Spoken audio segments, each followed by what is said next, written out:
I expected nothing less to seeing these two players make it this far in bracket. You know, very, very veteran players, very, very, what's the word?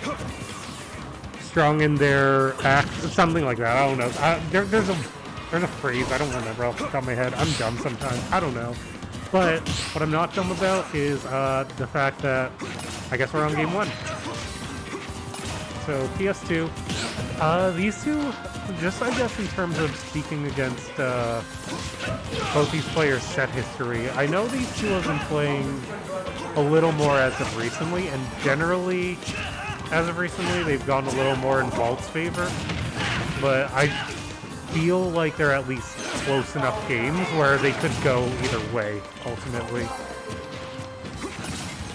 You know, both very, very strong players for our region, so no surprises there.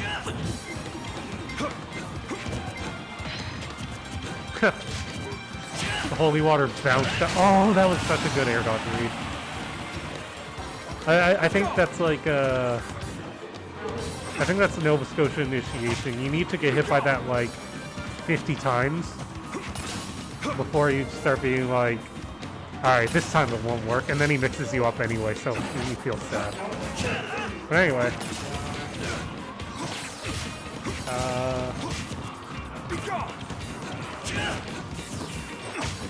Yeah, this isn't undoable though, ultimately. Like, Vault is so here's the thing. I've said this before, but TehBlueOne is he's a player who's very good at like keeping his space. Simon is a character who pressures you when you keep that space. So like right now Vault has a little bit of a lead, but in terms of how TehBlueOne, or no, TehBlueOne has a little bit of a lead, sorry, but in terms of how TehBlueOne could challenge it. Wow, okay, caught the spot dodge. In terms of how TehBlueOne could challenge that, like, I feel like Vault, like, in terms of playstyle alone has that advantage. But that's obviously not factoring in, like, the dozens, whatever amount of other variables that go into these kind of sets. I love it when Vault goes for those, like the holy water into the fire, or holy water into falling up air into up smash. When those hit, ooh, so clean. It's hard to hit. No, he fell for the air dodge again. Yeah, I told you, that's just initiation. Your skills were remarkable.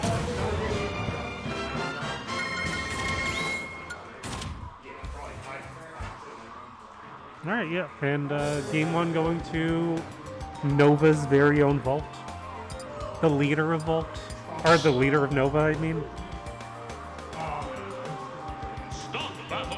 Pretty sure he's the leader. I don't know if it's like a co-leader kind of position or anything, or if there is one for.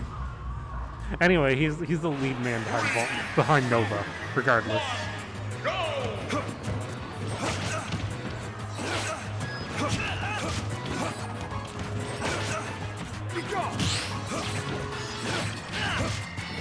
All right, game two, going back to PS2. You know, same. This is Nova Scotia. This is a stage we all know and love. But I don't know. I understand the rationale behind it. I just feel like the stage works really well for ice. Then again, I say that, but I would still take ice here anyways, because I just don't, you know. Because I like it too. Because everybody likes this stage, you know. You're never gonna go to PS2 and like ruin someone's day, you know.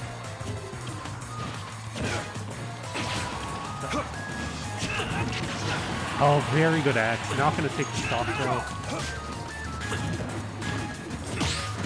Oh, this is just warfare going on. Wow. Oh, okay. Oh, okay.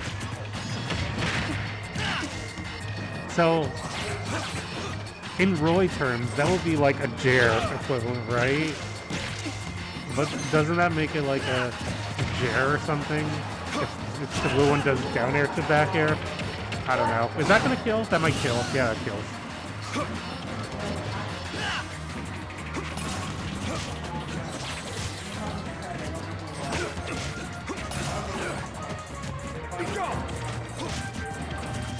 Alright, so, you know, Vault had a little bit of a deficit. We saw a similar thing game one. Just got caught by a couple unfortunate, well, a few unfortunate smash attacks. So I think if he keeps, even if he keeps going the same pace that he was going last game, except obviously not getting hit by those smash attacks, I think he'll be in a much better spot. And we're kind of seeing that here now, like...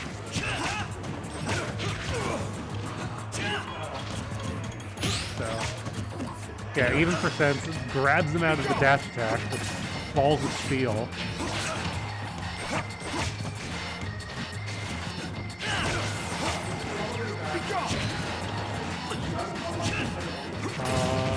Is that gonna... No, okay. The holy water was a very good position to seal it, but not quite gonna do it. How did he run away from that grab? That's impressive. This is stressful. I know they still have another stock, but this is what last hit, last stock scenarios feel like.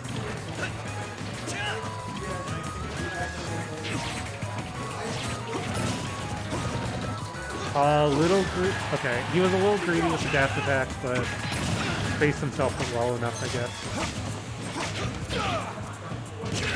Okay, yeah, that up smash, definitely gonna take it.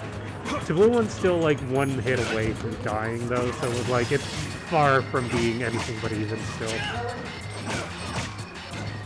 See, I have a head theory where it's like, actually, you know what? I'll tell you after. I'll tell you between games. I'll try the down smash, but is he dead? Okay. 209% on ice. That's incredible. The blue one does not want to die. Oh, is he? See, that's a hard part. Like, he might be. No, he's dead. I guess it was just that much rage that did it in. Okay, so what I was gonna say was, there's this little theory. Well, not theory. There's this little like thing that I tell myself that. Let's say I'm at 150 and my opponent's at 150 and we're both in that last hit scenario. That's not a situation where either of us are winning. That's a situation of we both fucked up. You know, no, there's...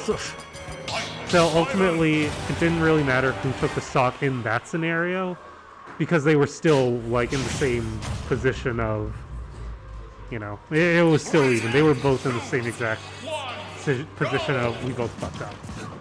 And not being able to secure a kill. But anyway, vaulting, you know what? I want less space. I want less room for you to run around to. And, yep, I think he was onto something. Okay, you know what? I respect it. It didn't kill, but it almost killed. I'm actually kind of surprised that it didn't kill, to be honest. But it would have looked sick if it did kill. And TehBlueOne has not been able to touch the stage in like ages, so I mean it's working out. I think he's dead. Yeah. Didn't have a jump. Couldn't charge much quick draw. So basically that was just the world's most elaborate shield break. Nope, not falling for it. That's the adaptation that we're seeing from Vault. You know, maybe like 5 minutes ago he would have air dodged, but 5-10 minutes ago he would have air dodged. But now, he's a changed man. It's like, nah, I've seen your tricks, TehBlueOne. I've seen what you want to do, and I'm not giving it to you.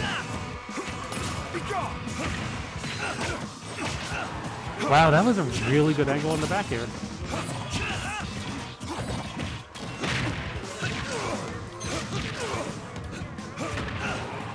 Oh, I thought... Yeah, TehBlueOne popped a little too low to get hit by like a following up B. Vault's good for recognizing that, not just doing it anyway. But like...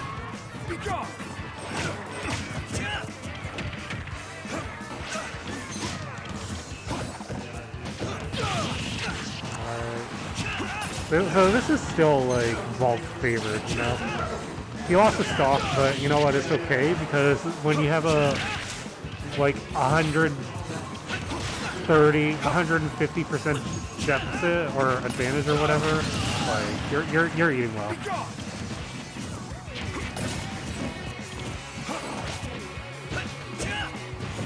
All right, yeah, and I think this is just kind of what I meant, or kind of what I thought. In PS2, it's just such a good stage for Ike, I feel. And we're seeing now that he's switched off of PS2, we're seeing Vault ride a lot more comfort, momentum, whatever you want to call it. Riding his high. Oh, he almost fucked off by that. I don't think he has a jump. Can't make it back, but you know what? Kind of do or die right now. He's on potentially the last stock or the last stock of just this game. Could go either way, honestly.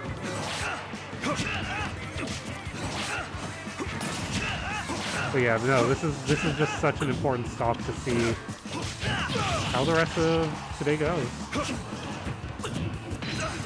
Oh, that was such good cover from the cross. See, I don't know if it was a bait or if it was like, yeah, I've been in this position a million times before. You're going to get hit by the cross. But either way, still very good.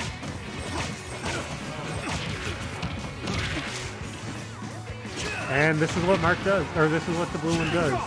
Hits you like 2 times and then you freak out and you get fight by a smash attack. Vault? Nah. Didn't have it. Taking the game. Carrying on with the set. Showing himself, hey, I'm not done yet.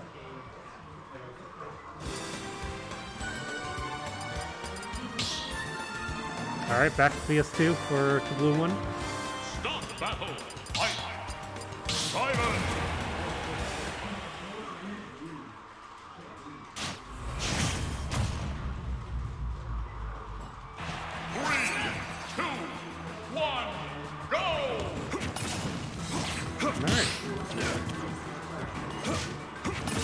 And on to the game we go.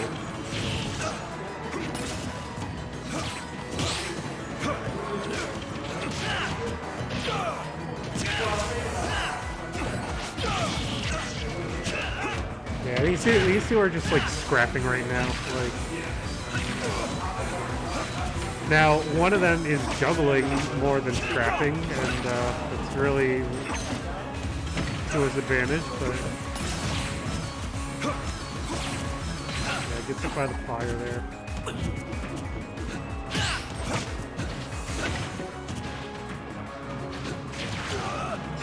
I'm surprised that TehBlueOne didn't just go for the up air. I think I'm very confident that an up air from that conversion would have just outright killed, but you know, I don't know if it was lack of confidence or overconfidence that he would air dodge, or that Vault might air dodge, but didn't pan out.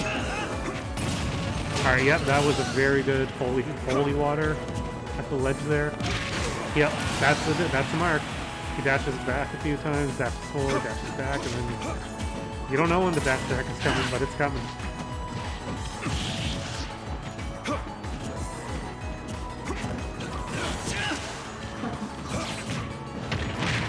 Alright. So back to juggling, back to the same position that we saw at on the last stalk, except catches the up smash. A little bit of a flub there.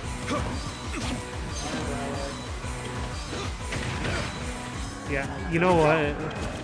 Both these players are just so like they take their momentum and then they just ride it, and then the other one takes their momentum and then they just ride it. It's like they take turns just oppressing the other one. And I don't know if that's a disadvantage of the character or an advantage of the player themselves. But that's just how it's been going, honestly. Like, Vault just gave TehBlueOne like 100 unanswered, and it's like, that's literally just how the entire set's been going. Like, TehBlueOne could easily do it back to him on the next stop. Yep, there's the dash attack.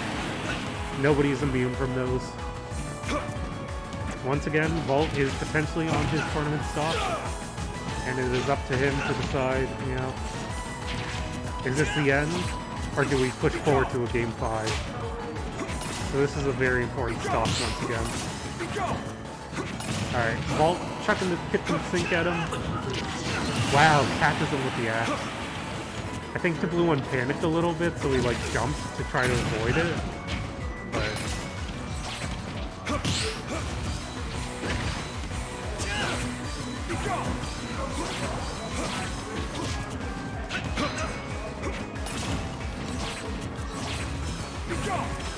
oh, this is so, I like this. I'm so invested in this.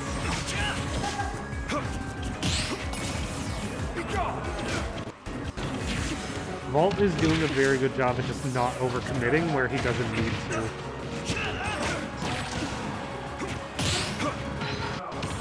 Wow, okay, that was smart. Vault recognized that because TehBlueOne parried the fire, or shielded the fire, the holy water. Wait, that's it? Well, okay. Couldn't even finish my explanation. Dash attack will do it. TehBlueOne moves on to losers finals, or he'll face against Lysep.